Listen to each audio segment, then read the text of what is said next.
Hey, what's up, you amazing hackers? Hope you're all doing well today. Welcome back to the channel. Today, I'd like to read for you Rise of Broken Access Control, Why Authorization Flaws Are Trendy and Easier to Discover by Rafin Raman Shai. Let's get into the article, shall we? The latest OWASP Top 10 project was published 2 years ago. We saw Broken Access Control BAC at the top, which was fifth in the previous list. Whenever we open social media, we observe people regularly receiving bounties for bugs like IDOR, privilege escalation, CSREF, etc. Here we will see the evolution of broken access control, exploring why it is prevalent and easier to discover. Finally, we will discuss how various professionals should address these issues. I wrote this article after researching broken access control for a long time. Hope you can take full advantage of my experience. Read till the end with patience. The evolution. So the table above, as you can see right there, we have the OWASP Top 10 2023, which had a 4 insecure direct object reference and a 7 missing function level access controls. Combine that into the 5th place broken access control in the Top 10 2017, but we did see a very sharp rise to the spot number 1 in the 2021 version. The table above illustrates the evolution of broken access control over the years. The latest OWASP Top 10 merged 34 common weakness enumerations CWEs into the broken access control category due to their similarity, elevating it to the top position. I assume the audience here knows these flaws as it's a technical write-up. Broken access controls typically fall under the authorization testing section of the OWASP Web Security Testing Guide, the WSTG. Very good guide, by the way. If you haven't read that already, I'll add that to the description. While testing these weaknesses, you'll find their impact pretty close, which is unauthorized access, modification and or disruption by insignificant/malformed permission requests. We will try to understand this by discussing some noticeable security bugs in that group. For that, we have chosen IDOR, path to reversal, and course misconfigurations. The best way to understand is a few good examples, a quote by Sir Isaac Newton there. As for IDORs, IDOR or insecure direct object reference is a common access control vulnerability. It allows attackers to orchestrate user-supplied input to infiltrate others' objects. This input could be a session token, user ID, directory, file name, etc. IDORs occur when an attacker can steal/guess these unique identifiers to violate authorization. More specifically, the substitution of claim fools the server as if it's a legitimate user's action. Platform misconfiguration and mass assignment can also cause IDORs. IDOR leads to unauthorized view modification or disruption of users' properties. You've got to set the URL, HTTP header, the cookie or post data accordingly. IDOR is basically horizontal privilege escalation. Threat actors can do anything with IDORs such as PII extraction, account takeover, posting on another's behalf, deleting others' data, and so on. Primarily, there are 4 types of IDOR. Now, before we get into that, I have a little bit of commentary here. Nothing too out of the ordinary, but I do want to illustrate that IDORs, indeed, there is a reference to a specific identifier, but I don't think it's mentioned clearly enough here that you have your object with your identifier, and your object can be anything. That can be an invoice, that can be a user, that can be a fruit. Different objects can exist, and every object has an identifier. Like, for example, user number 12, 13, 14, 15, etc. Sometimes these identifiers are easy to guess because they are sequential. They count up 1, 2, 3, 4, 5, etc. Sometimes you have UUIDs, unique identifiers, unique user identifiers. They are a little bit harder to crack, but you might find endpoints that list those IDs. That is one thing. You need to be able to get the identifier, but also access control issues need to exist. The server needs to allow you access to a specific resource that you should not have access to. That identifier is important there, and that broken access control is important there. So nothing too major here. The fact also that just the sentence threat actors can do anything with IDORs. It depends, of course. What I would have said here is that IDORs can definitely range in severity from very low with actions that hardly have any impact. For example, you could change somebody's like you could read their specific, well, of course, PII data is very important. I'm struggling to find an example here. You could read their Discord username. Well, you should not be able to. That is amazing. That is fantastic. I'm going to silence this here for a second. There we go. So that's something that is, of course, really, really good for one thing, but it's not very impactful, of course. Maybe it is, maybe it isn't, but it's definitely on the edge. Whereas if you could change somebody's email address, that is super impactful. And what we're always aiming here is, if anybody's heard about this, CRUD, create, read, update, and delete. Create something under somebody else's account, like for example, an order that they would send to you. I'm ordering 1,000 iPhones under your account, creating that order. Specifically, I am making a order with a reference to a user ID, or I could read somebody else's order with their address and personal identifiable information. Read, CRU, update the specific order to change the address to send it to me, send those 1,000 iPhones to me instead of the factory. And I could also delete specific orders, create, read, update, and delete. When you're talking about IDORs, talking about objects, talking about those 4 actions on a specific object with a specific identifier, can be a user identifier or an object identifier. Hope you're still following, my friends. So for basic IDOR, let's get back to reading. Editing HTTP requests to directly retrieve the result. The attacker can see the changes made by him instantly, and we are all aware of this kind of IDOR. As for blind IDORs, the opposite of basic IDOR, the output is shown indirectly via another channel, e.g. page or media. You make an update, but you don't see the direct changes of that update.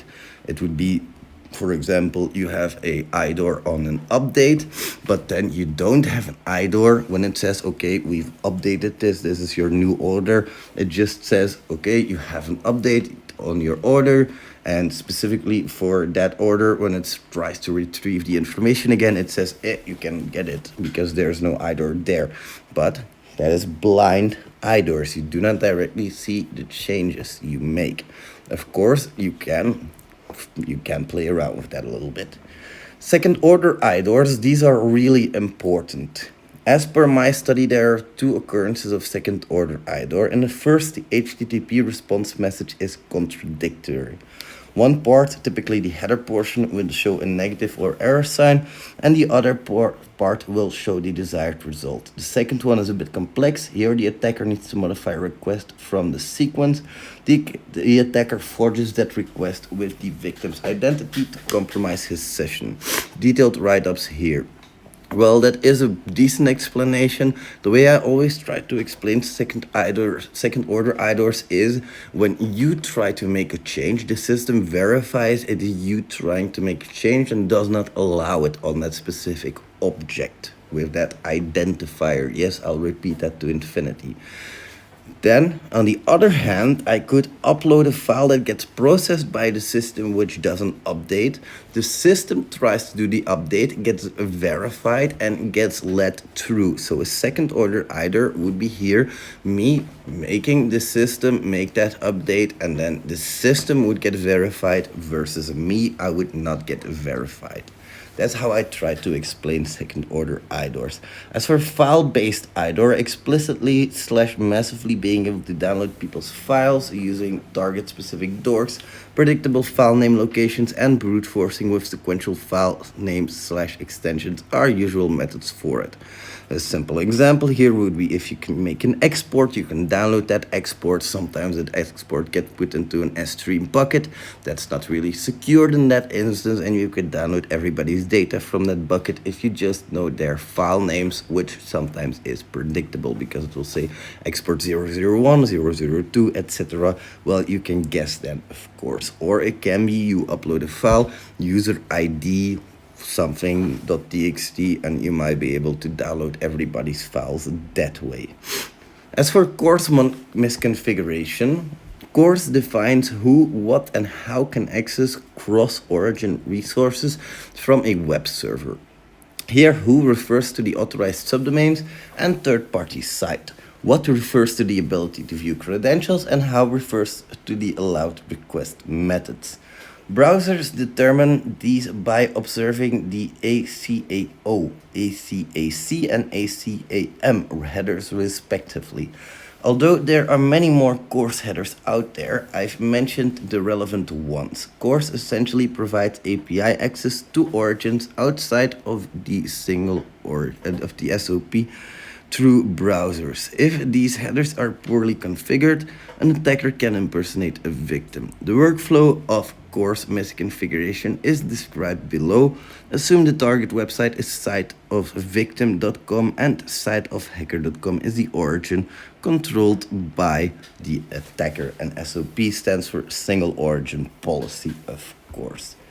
1. The user is logged into both sites at the same time. 2. Siteofhacker.com hosts a malicious script that is rendered by the browser. Number 3, the site sends a privilege request of site.ofvictim.com on behalf of the user, and siteofvictim.com sends requested data and the course headers to the browser. Number 5, the browser then attaches the required data of a siteofhackers.com's response. The threat actors can achieve course configurations in many ways, such as hosting a fake website, exploiting existing domains vulnerabilities, such as XSS or subdomain takeover, broken parsers, and so on. Important to mention here is that the course headers and the SOP headers are browser security rules. If your browser chooses not to implement any security rules because of it, that is bad luck. These are not server-specific ones. They are controlled by your browser. As for directory traversal, directory/path traversal allows us to abuse user-controlled input to access files outside of the web root, the directory where all of your files are hosted for a website. The attacker achieves this by inserting a directory/file name with a combination of slashes and dots at potential entry points. Examples are shown below. Redacted.com/page file equals /etc/password, a direct reference to the file you want, or /etc password, just going back a few directories. Or you can do something like content.ini and then %f, which is a /HTML encoded, of course, %f, %f, and then you go to etc/password eventually. The crafting of a payload depends on various criteria, such as the web server used, current path, and filters. You have to try valid and invalid inputs in different parts of the endpoints until you observe any symptoms. Verbose errors are the best way to weaponize payloads. LFI and path traversal are similar. The only difference is in read and execute. Improper input handling and the usage of risky programming features can cause this vulnerability. Path traversal can be leveraged for remote code execution. From reading systems files, perpetrators are also able to take over the backend server. What he means by that is if you have a file on the system that can get code execution, but you can have a way to execute it through something like your path traversal, you can go to that file rendered in the browser and make a reverse shell connection, for example. And those risky programming features are basically, if I'm programming, I would have to very explicitly allow something to go outside of a specific directory or whatever, and I would really need to mess up if I am doing things incorrectly. It is possible, but it's not easy. By default, all of these things are not allowed in most programming languages for the web. Apart from these, there are many other weaknesses. These include privilege escalation, CSRF, open redirects, etc. I will discuss the above and others in the future. So, why is it so common? After reading till now, you might realize that access control bugs are quite available nowadays. There are different reasons for the abundance of authorization issues, such as the attack surface being huge, this being easy to learn and find, and this being hard to remediate. The never-ending attack surface, broken access control, consists of a large set of security glitches.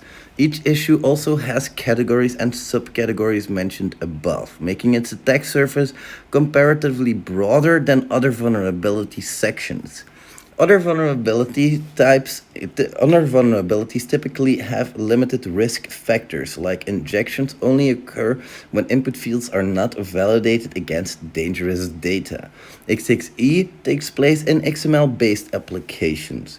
The sign-in form typically contains authentication vulnerabilities only, but authorization flows can arise in any feature or type of application, irrespective of design and technologies used. When the developer creates a functionality, he directly or indirectly assigns some permissions there. A malicious user tries to use it in an alternative way. As organizations adopt an array of applications, cloud services, and interconnected platforms, the permutations of potential vulnerabilities multiply exponentially. Each misstep in access control configuration widens the surface area available for exploitation, offering adversaries a vast playground to probe and compromise. And onwards to the simplicity. If you study access control vulnerabilities, you'll realize how easy they are to learn and identify in web applications. Indeed, it's just quite a lot, and sometimes it's not as easy, like with second order IDORs, for example. Plus, we've only focused on those types of vulnerabilities. It's just a huge amount that you can learn about this.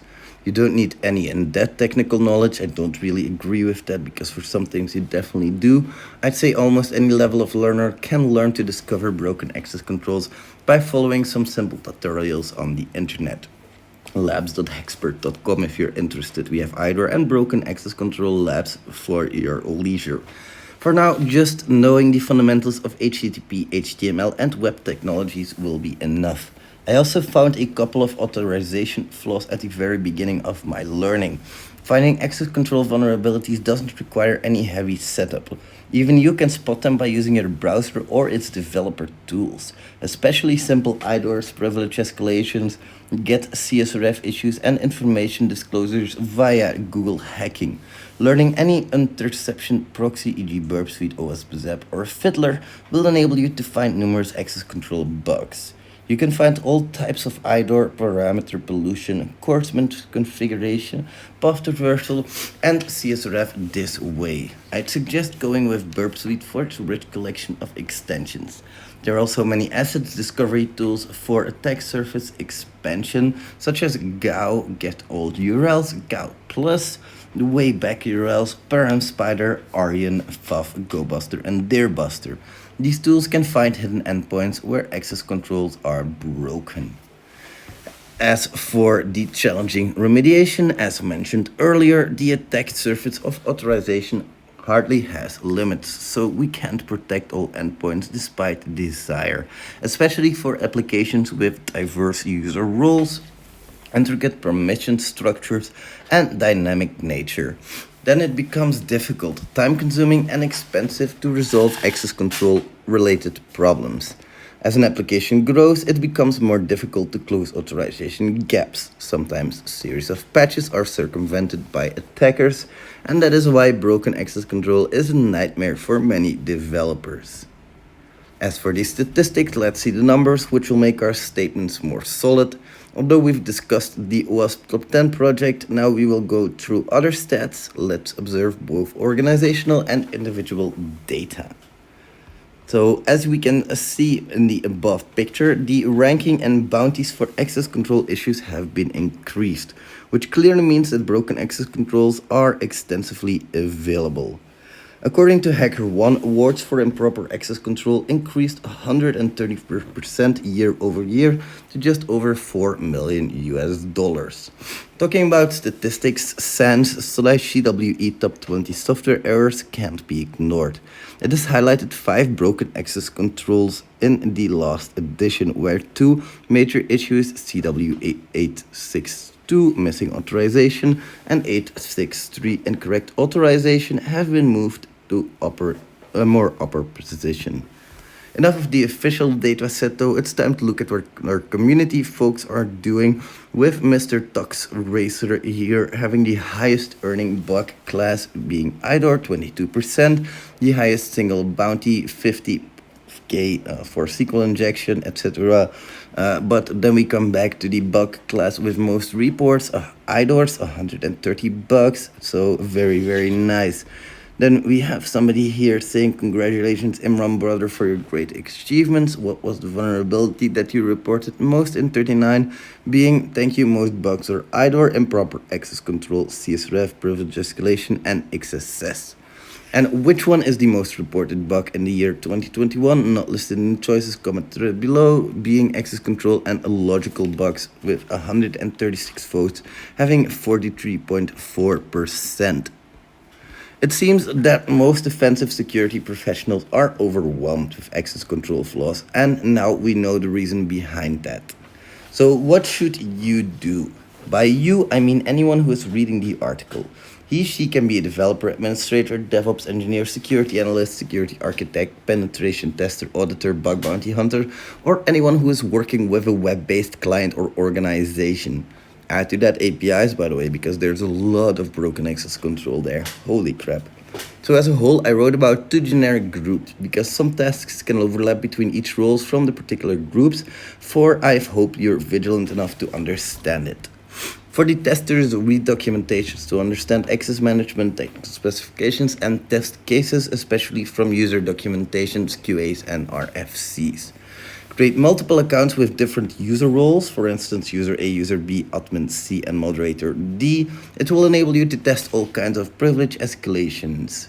Utilize all functionality with different permissions, public, private, custom, person with link/invitation, to expand your attack surface. So what he means by that is basically when you use an application, you have unauthorized access, authorized access with a specific role, or authorized access with administrator, or just somebody with temporary access.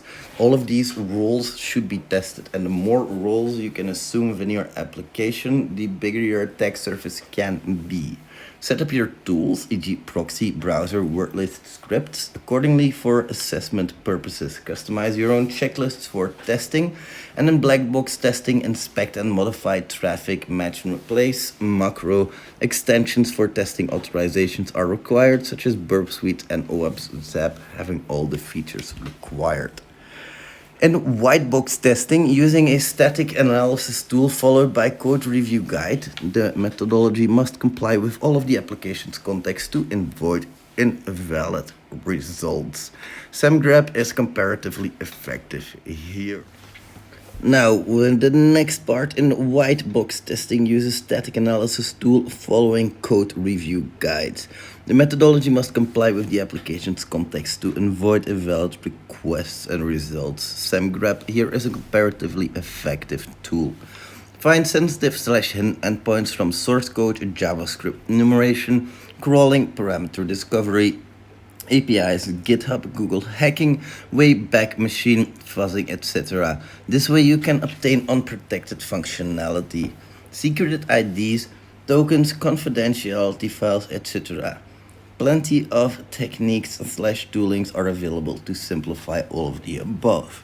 Test the application thoroughly instead of a basic strategy. Look where most people tried IDOR by changing numbers in URLs, but don't forget about HTTP verbs. Don't forget about those, of course. Like, of course, your post, your delete, your put, all of those are important. Your CRUD, alphanumeric identifiers, API versions, special characters, and post data. Try different attack techniques such as parameter pollution, stripping token header slash parameter, tampering slash replaying metadata such as cookies, JWT, access tokens, hidden fields, mass assignment, race condition, forced browsing, 4xx bypass, so 403, 401, etc., unauthorized, testing premium services, whether they can be used without paying. You may need to purchase them to test them fully. Review the system and application logs for unauthorized access attempts. From there, you can extract the payload of the exploit. Retest the patches as sometimes they're poorly implemented. This report is an example that even strong security teams can make such mistakes. And for crowdsourced testers, chain vulnerabilities from slash to BAC or try less known attack vectors. This is just an advice to overcome duplicates or burnouts.